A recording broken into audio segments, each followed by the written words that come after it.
Welcome to another episode of Drew's Sports Crew. Here on this Monday night, myself, Drew Skyberg, here bringing you the news in the Wisconsin sports world. Look, we are at that time of year where football just around the corner, baseball's wrapping up in a great time, and then with basketball, the Milwaukee Bucks schedule was unveiled here. So we'll talk about that here in this episode too. Look, it's great to be back, Drew Skyberg, here on this Monday night at Drew Sports Crew, Instagram, TikTok, and then YouTube as well. You can find all the content there. Had an MLB player ranking come out this morning. Um, I think it went very well, actually. If you want to check that out, again, that's on TikTok, YouTube Shorts, or Instagram Reels. You can find it any of those spots. Have some football stuff coming out this week as well, right? The usual betting content, usual Wisconsin sports content coming your way. No Journey to Million this week. Keep that in mind here as the fall season's starting up soon. So we'll be back in our normal NFL scheduling there. Jared's doing a little St. Louis trip, and then I may go to see Target Field this weekend. So we'll see from there how it goes, and should be some good fun. So let's start the episode. We'll start with a little bit of baseball trivia, I think. I know I got Emmanuel Wilson and the Packers as the thumbnail. We'll get to football, I promise. But we got some trivia as we usually go about these. 9 questions. How can I fare in the 9 questions? Question 1. Which MLB team has the best record since the All-Star break? My guess is going to be the Padres. It's either the Padres, or Diamondbacks, or Twins. I will say I'm pivoting, actually. I think it's going to be the Diamondbacks. Padres. Okay. Should have went with that. 0 for 1. Which team has Bartolo Colon not played for? For the listeners, I'm going to be reading Expos, Athletics, Braves, Diamondbacks, Mets. He played for the Mets. He's played for the Braves. He's played for the Athletics. He's played for the Expos. The answer is the Diamondbacks. All right. 1 and 2 here. Question 3. What day is Jackie Robinson Day? I believe it is April 15th. All right. We got that right. 2 and 3, or 2 for 3, I guess I should be saying this. Which team won the 2023 Little League World Series? Was it Curacao? I think it was. Nope, it was California. Really? I did not know that. I don't really follow the Little League World Series. I don't know. I just haven't. Which Little League team was vacated of its U.S. champion title due to using ineligible players? I don't know. We'll say Elmora Youth. Jackie Robinson West, which Jackie Robinson Day was a question on here, so maybe I should have took that as a hint. Which player is not in the 40-40 club? Soriano is. Canseco is. I don't know if Bonds is. I mean, Bonds should be, but I don't think he is. It is Beltran. Okay. I didn't think. I knew Beltran was 30-30. I don't know if Bonds had one of those in his career, but sure enough, not doing so hot now. Let's see how we go these last 3. Little League World Series legend Monet Davis played for what team? They did a 10-year thing for her, but I don't know. The Mudcats are a minor league team, not them. I got no clue. The Dragons. Oh, I guess I remember that a little bit. Okay. Little League World Series stuff on here is kind of tough for me. Joe Mauer. I think, no. Buster Posey won it in 2012. Last catcher to win MVP. Any guy before that? Well, it was Mauer back-to-back years. I think it's Posey. I think Posey won it in 2012. Buster Posey's correct. We got Ramos Ramirez there. All right, last one here. Let's end on a good one. Which player currently has the best odds for AL Rookie of the Year? Is it? Okay, my guess right away. I think it's still it's Heel. I think it's him still. But at the same time, I think it's either him or who's got in the Red Sox. It could be. I'm going to say it's him still. It is Colton Cowser. Okay, that's on me. I should have remembered Cowser. Cowser's playing better as like, but his numbers aren't even that good. I mean, like for an AL Rookie of the Year, the NL guys are just blowing everybody out of the water. So, yikes, not a good round there. But my defense, it was a lot of Little League, World Series, and a lot of miscellaneous things like that. So that's how it is sometimes. But let's get into the show here. The Bucks. Oh no, we'll start with the Packers. We'll go Packers, Bucks, and then we'll go Brewers to round it out. Look, the Packers played last night. I've had two fantasy drafts in the last like 24 hours or so. So a lot of fantasy football going on, but had this game or was following this game on in the background. And look, not a game worth following and like checking and keeping tabs on the score, to say the least. Right away, they got down 3-0 only in the first, but then ballooned up to 17-0 at half. Look, this was a game to forget for the Packers offense, but again, we're not going to overreact over a preseason game. 31 starters sat for Green Bay in this one. So that from the get-go, this shouldn't mean a whole lot. Emmanuel Wilson didn't, not a lot of things were going on the receiving game. So the box really was filled for Denver, 13-41 for Wilson. Not a great showing for him, just over 3 yards per carry. Not a whole lot to showcase on the receiving side. Michael Pratt did go 10 for 16, but a lot of checkdowns, only 52 yards for him. Clifford got the first, I believe he got the first work, but he had 6 for 10 with an interception. Look, Nixon Stidham for Denver. I warned you all about Bo Nix last week. He had a great game. He did. We talked in Journey Million. A lot of ding and dunk stuff really in that Colts game. Here was a lot better. We felt 8 for 9 with a touchdown. Played great. His day was done right away. Stidham comes in then 7 for 11. Played solid as well. And then even Zach Wilson threw for a touchdown in this one. So not ideal by any means. Denver had let some guys play. Like Sutton was play that first drive. Greg Dulcich got some work in there. Tim Patrick had 4 targets. It's good to see those guys for them get involved and such. But on the Green Bay side, not a whole lot, right? 16 completions only. So right away, I can tell you not a lot of receptions. Malik Heath did earn the most targets. He had 6 targets for Green Bay. He was 3 of 6 with those for 22 yards. Not much there, though. Samori Torre played and had a couple receptions, 2 for 17. But look, again, not a whole lot to look at there and be excited about. On the defensive side, it was all mostly backups. And Agbare played a little bit, which was notable. Other than that, maybe like Eric Wilson, Kristen Welch, we saw play a little bit last year. He came in a couple drives. He had a nice game. From there, I wouldn't say a whole lot was going on for these guys. A lot of these guys are fighting for spots at the end of the day. So we'll see when roster cuts and so on are made. And Packers moved to 1-1 on the preseason, unfortunately, with that loss. Who cares? It's preseason, right? They do have last preseason game next week, next Saturday, at home finally. Packer home game. There you go. Against the Ravens. You might see Jordan Love in that one. You just might. I think they'll play him for a drive, which would be cool to see. And then the NFL season underway. Packers for them Friday, September 6th. They cannot come any closer. Right, just doing these drafts make you want to make you want to watch football, make you want to keep playing fantasy football, and so on. We are right there. Again, that game 7:15 on a Friday night. What a great time for that game in Brazil to kick off the Packers season. So that's your football talk for the week. Again, not a whole lot going on. Intrigued to see how Saturday goes, though, for the Packers. Final preseason game again.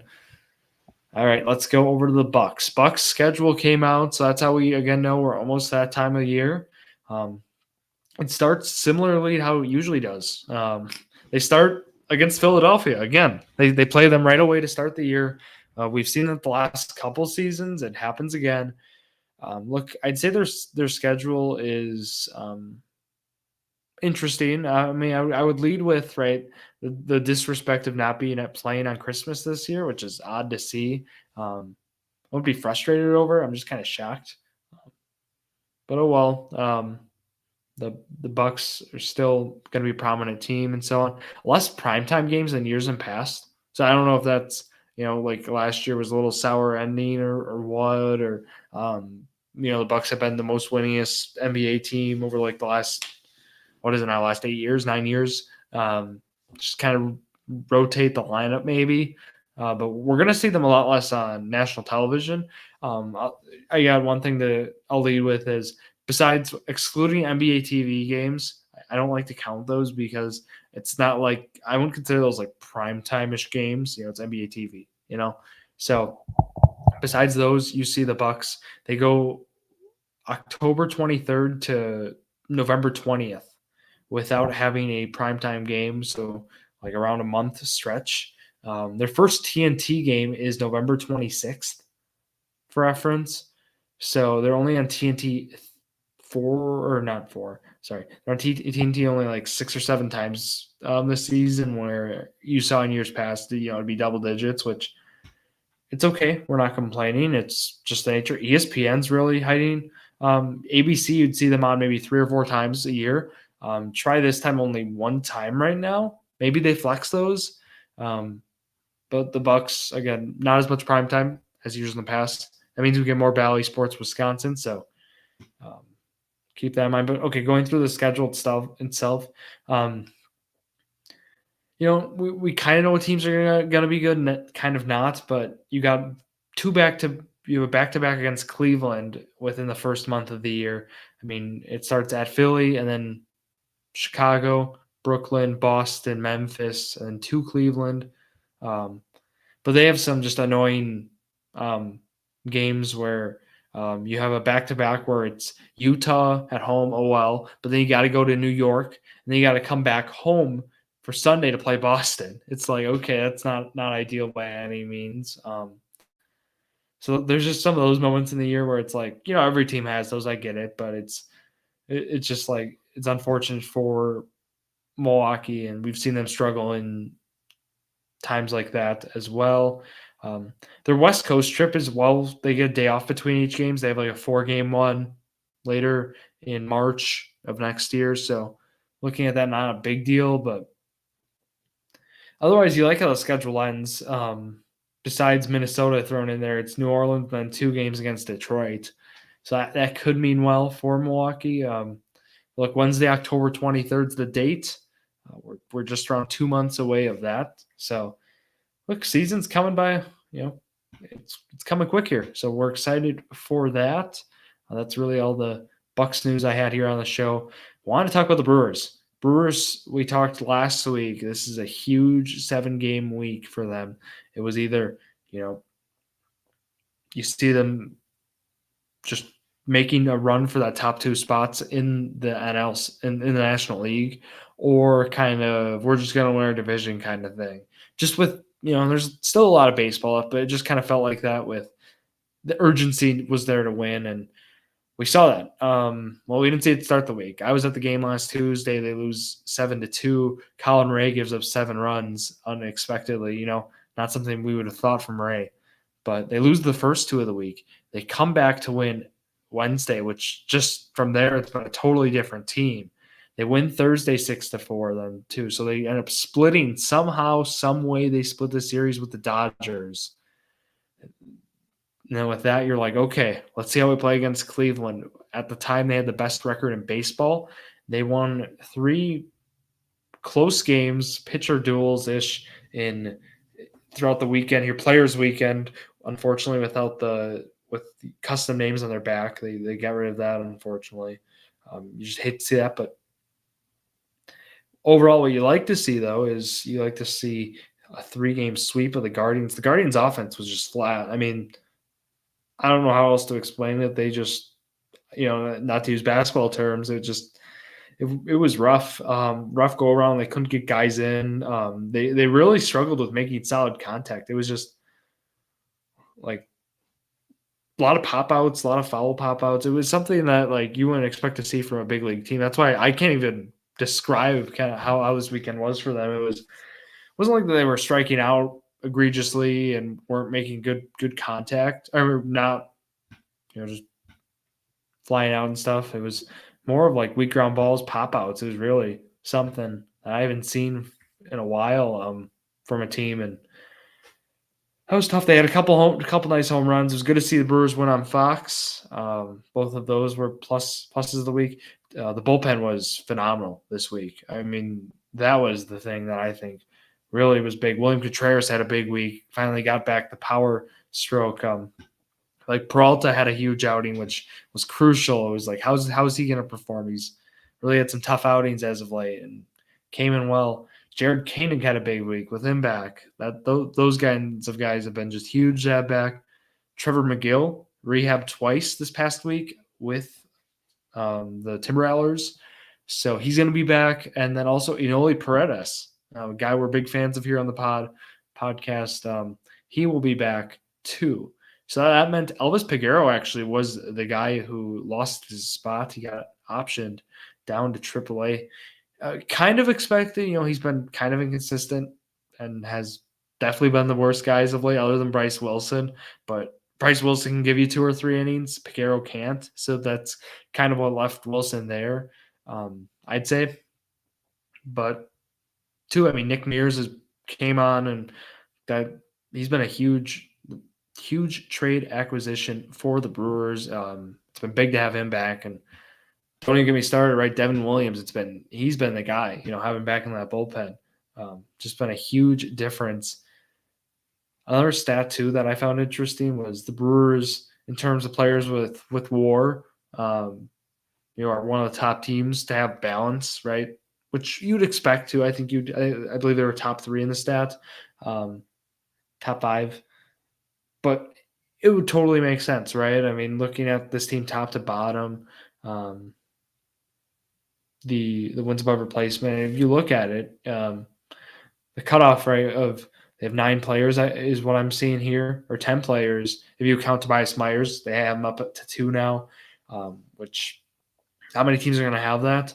The guys who have that, I'll read it to you. Tobias Myers, Blake Perkins, Christian Yelich, Joey Ortiz, Colin Ray, Brian Hudson, Willie Adames, Jackson Chourio, William Contreras, and then Bryce Terang.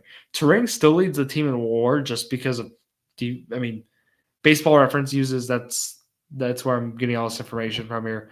Baseball Reference, they use again their WAR, and ends up inflating defensive stats, I'd say. So guys who play great defense are going to get rewarded. Although Terang's average is down to 258, OPS down to 686. The impact he makes around the bases and defensively is going to get him up there. But it's good to see Contreras. He's going to quietly, I wouldn't say quietly, but he's going to have probably a 4 WAR year. Chourio's rookie campaign is going to be like 3.5, 4 maybe, which on the pace he's at, getting a 4+ WAR rookie year from an outfielder, that's huge. That's big for them. A corner outfielder too. He's just been playing great as of late too. It was good to see Gary get some at bats. Gary Sanchez back, and he's playing fine. He's doing his job. He played pretty well catching too. His OPS plus, he's actually slightly above league average, which you would not guess watching him play. The guy who's really lost a spot here with Sanchez coming back and stuff with DHing, Jake Bauers. Talk about being Jake Bauers truthers. It's been a rough go around. A lot of swing and miss in his game recently. The whole toe tap thing was working in May and June. Kind of stopped working these last couple months. Just a lot of whiffs. It's been unfortunate. We've seen Tyler Black come in, get some more at bats, top of the order too. I don't know about playing him top 4, top 5 in the lineup, which we've seen against right-handed pitching. Seems a little aggressive to me. I don't care what the numbers say. He hasn't performed at that spot, and it's been a lot of strikeouts. It's been a lot of first pitch swinging. That's the thing I've noticed with him. This past week, he was swinging at the first pitch, which it's totally okay to, but not a lot of long at bats. I mean, he's making weak contact, and we're not getting a lot of productive at bats out of him, which is something you want to see especially when we're looking at a guy who's DHing, right? You expect quality at bats, and that's probably my feedback on this week on how they can, for this upcoming week here against the Cardinals. There's a lot of righties on the schedule. But it doesn't mean we start Tyler Black every game, right? Get Garrett Mitchell in there, which he should be. Maybe give Bowers a start against get against the righty over Black. I'd prefer that. I think we all would, but we'll see. Sal Frelick is just such an interesting player too. I just like if you ever go to his baseball savant page. I mean, a big stat that they look at is barrels and so on, and hard hit rate, stats like that, right? Are you hitting the ball hard? Are you making solid contact with the ball? And are you just hitting, good clean line drives? And with Sal Frelick, it's interesting because he's not doing a whole lot of that at all. I mean, he's just hitting the ball, which he's such a unique player because although he doesn't do that, he's still putting up okay numbers. I mean, he's not like breaking anything, but his X slug is in the 1 percentile. So that, along with his average exit velocity, barrel rate, hard hit rate, sweet spot is at the 4th percentile. So just very, very, very low. But what you get out of him is his base running and fielding are great. And in terms of his run value is how Baseball Savant puts it together, which highlights how fielding is outs above average. Like he does great everywhere else. It's all blue, and then it just gets to all red, which just crazy to think about. And it's just interesting to see, and look at what kind of player could he be if, right? I mean, if his average exit velocity gets up from 84 to maybe 90, what kind of player would he be, and that's something that hopefully in this offseason too is something he could work on too, play the ball and play more. That's what got rid of Owen Miller. I mean, Owen Miller had that nice month. Owen Miller also couldn't play shortstop or run the same way or field, let alone the same way Frelick can. But just saying offensively, like if it comes down on Frelick, it might come down pretty hard in terms of what the skill set is. So just wanted to keep that in mind. He's a great player, and we love Sal Frelick. It's just some of the numbers have been coming to a point where good time to talk about it where he's been. Again, the average is just over 250 or 256 right now. His OPS plus is down to 84. So he's below league average right now. So wanted to bring that up. Otherwise, that's all I had for the Brewers. I want to preview this upcoming week. 6 games on the docket, a 6-game road trip.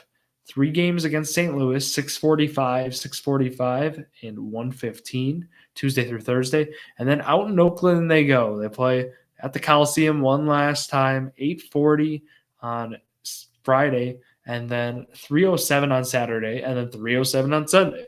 So those are your 6 games this week. You're obviously hoping for 4-2 at least. We'll see what we get from the team, and that'll wrap it here for myself, Drew Skyberg. Have a great week, everybody. Thank you all for listening to another episode of Drew's Sports Crew, the perfect podcast for you.